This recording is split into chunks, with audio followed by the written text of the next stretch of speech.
look what I'm doing today. Digging a hole and finding bottles. So this was somebody else's hole, but they didn't dig all the way down to the bottom. And I just dug around a little bit and I found one bottle. I already dug through it, so they got pretty much all of them, but they did miss that. Look at that. Isn't that beautiful? It's amazing. Oh, I was got a new watch. I really like it. I normally don't wear watches, but I wear this one just because I like it, so look at that.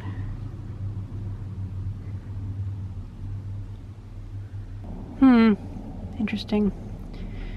So much history here. And like this. And that's pretty cool. I think that's another top to the same bottle that I found. It's an old one. And a good one. So I was planning to like go to lunch, but I figured might as well take a little break and do a little personal bits video here. I'm really happy with this. And so this looks like it was the hole to a dunny or an outhouse or a privy if you're an American. And so this was a bunch of shit in here, and it doesn't smell like shit. However, I do believe that this actually predates the Red Rooster. So the Red Rooster was made in 1902, and I believe that this might actually predate that. Or, you know what, maybe, because there's a sewer line right here, maybe there was just like, this is like a little cistern that, or yeah, I'm a little out of breath because I've been digging a lot. Now this isn't my hole, this is someone else's hole, but like I did go down like a foot, and that was quite a bit. I also got some clay. So when I was a kid, I used to enjoy making dorodango, which are little well, like mud dumplings or whatever they're called. I don't know. They're yeah, they're little, like, you can make them really polished. It's just a thing of dirt. And so I figured, I got down to the bottom, and the bottom is a really beautiful red clay, which I can't find in my house. which I don't find in my house. You see, this building was built on more of a hill, a really big hill. There's a big valley over there. So this dirt, this clay, I guess was very dry, whereas everywhere I've lived has always been next to a creek, and so the clay is always gray. But I think that's how that works, but I'm not sure. Maybe I just haven't dug deep enough. But yeah, I dug down until I hit the clay floor, and I noticed that this was like really nice clay. And my mom is having a big surgery tomorrow, and so she's going to be out for a little while. So my mom, she's been having a lot of issues with her reproductive parts. She's just going to have them removed, like her uterus and stuff like that. And so, like, it's not really all that bad of a surgery, just like, it'll actually be good, because right now she's in a lot of pain, and after the surgery she'll be out of that pain.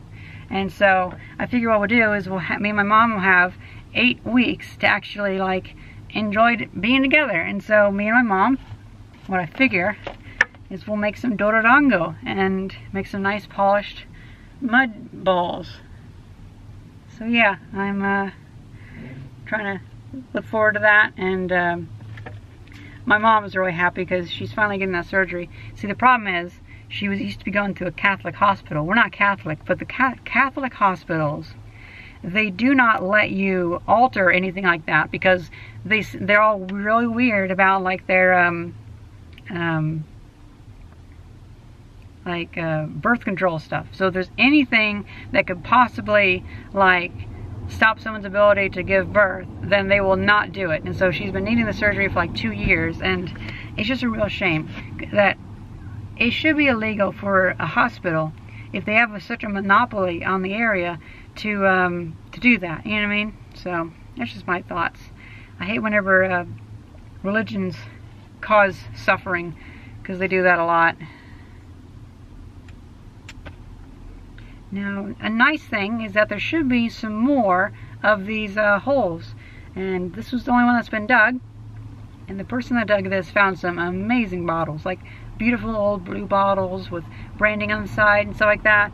So yeah, I'm gonna definitely go take a look at those. And one nice thing is that this cylinder, this tunnel, or this hole, sorry, this 90-degree tunnel A vertical tunnel, there we go. The bricks are held on just by gravity. So they're just dry stacked bricks. And so this kind of gives me hope for possibly making my own shaft. And although I probably would want to use mortar, because I'll be building it from the bottom and I'll be going down. But that's all in the future. I'm still working on building my workshop, and most likely, like, I'll probably do like one big project a year, and I think making an underground room would be really cool. So perhaps next year I'll build like a big underground room, because it would also double as a storm shelter, but in the summer it would be a nice 50-degree, nice cool little room. So even if it's like super hot outside, I can just go in my little basement thing and enjoy like cool weather. And now another option later on, I would love to make a big room. I want to make an underground greenhouse, and I think that'd be amazing.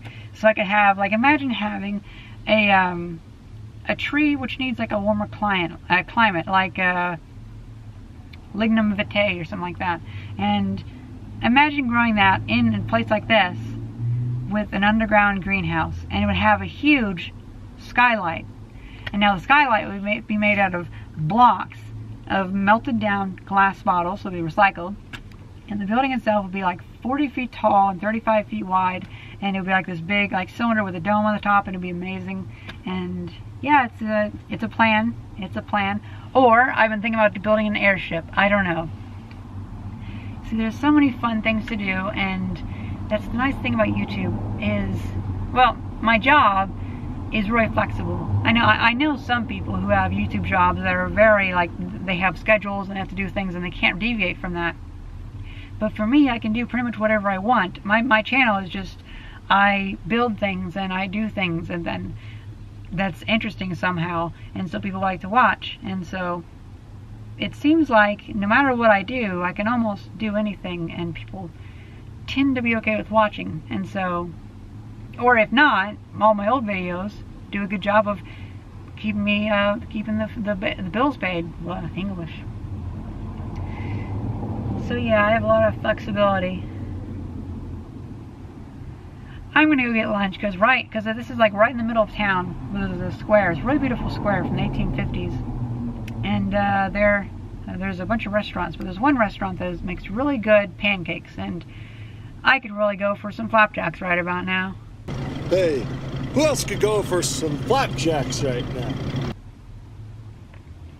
Well, I hope you guys enjoyed this very quick little video and little talk and just relaxing in a hole, because holes are cool. I mean, like, look at this thing. It's made of bricks and it's like half caving in, like danger and like adventure, and finding old bottles and really beautiful clay that my mom can make dororongos out of and stuff like that. So, and I'm also using up this, which is one of my great-grandfather's like little trowel things. And like I've seen a lot of archaeologists use these before, because they seem to work really well. Although this one's a bit big. But the way I figured, in the future I want to actually work on testing like laying brick, and these are really rusted up. So, look at that. They've already cleaned off just from all the use that I've been putting them through. So this is a good way to de-rust my tools. And on that note, I've been also de-rusting my friend John's screwdriver. It's already half cleaned up, because it's a good thing to poke and prod. And yeah, it's good to use tools for digging, because it can actually help with cleaning them. I just ran out of words. Well, that's pretty much it. I'm gonna go get some pancakes and eggs and sausage. I hope you guys enjoyed this video. Thank you very much for watching. See ya!